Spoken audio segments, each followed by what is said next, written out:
បាទថ្ងៃនេះរុញឆ្នាំរុញតាមបន្ទប់ទឹកអានេះរុញលើវិន័យសាលានេះយើងអត់បៀកទេពួកបន្ទប់ទឹកផ្ទះជួលយើងចង់បៀកក៏បានមិនបៀកក៏បានដែរប៉ុន្តែបើខាងបន្ទប់ទឹកយើងអត់បៀកវាល្អជាងកាលណាយើងបៀកវាអាចនឹងផ្ទុះអញ្ចឹងយើងមិនបាច់បៀកទេយើងគ្រាន់តែរុញមកតែពីទឹកអីហ្នឹងស្អាតភ្លឹងហើយនេះមេជាងកំពុងតែរុញ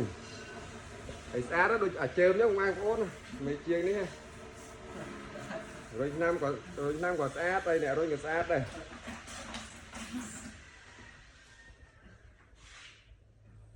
ហើយពុកបងប្អូនឃើញទេបើយើងមានបន្ទប់ជួលឬក៏មានផ្ទះមានអីយើងអាចរុញខ្លួនឯងបានមើលវីដេអូនេះអាចរុញបាន